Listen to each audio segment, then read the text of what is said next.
Good morning. This is being pre-recorded April 3rd or August 3rd, 2021.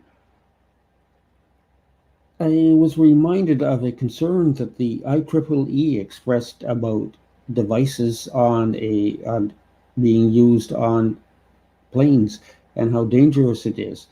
Now, the article I'd like to share with you is actually from a little while ago, quite a while ago, but I don't think there's been anything really that has changed in it. Now, for those that aren't aware, the IEEE is considered to be the top organization for electrical engineers and electricians to be members of. That's IEEE there. And they're very much a science-based organization, although they seem to regularly be promoting more wireless devices everywhere. But their comments about wireless devices on planes is interesting. Uh, just take a closer look at this article. And in the article, they are expressing doubts and concerns about all the consumer devices that are being taken on board planes. And this article was published in 2006.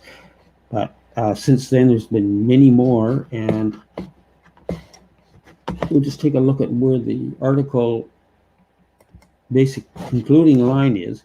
And we argue that in the meantime, the public needs to be more clearly informed about the risks of its current behaviors. This is prompted because so many people refuse to believe that the electronics they're carrying on board the planes are a concern. Now,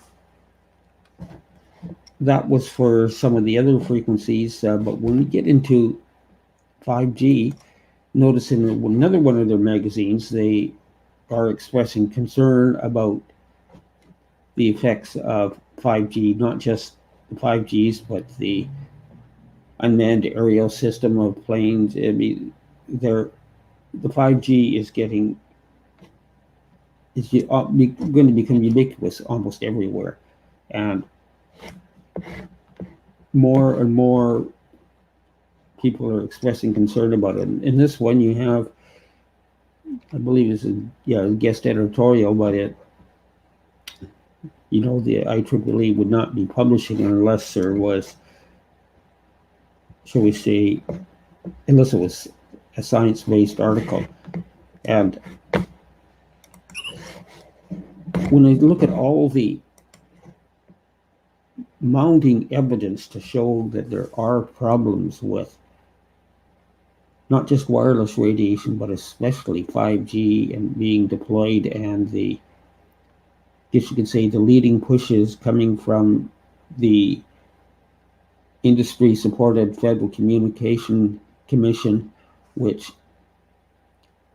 is as bad as the Innovation, Science, and Economic Development, or as many call it, Industry Canada, encouraging, profiting from, and even going out, even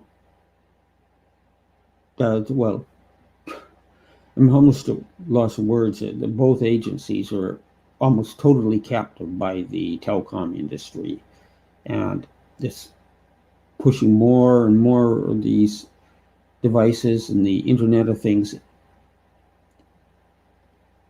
that it is going to start not just conflicting as it already is with animals and people in affecting their, shall we say, internal electronics and how they function and operate.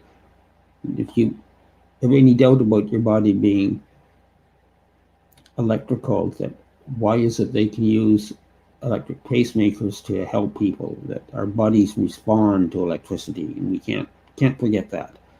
Now, the FAA in the States is one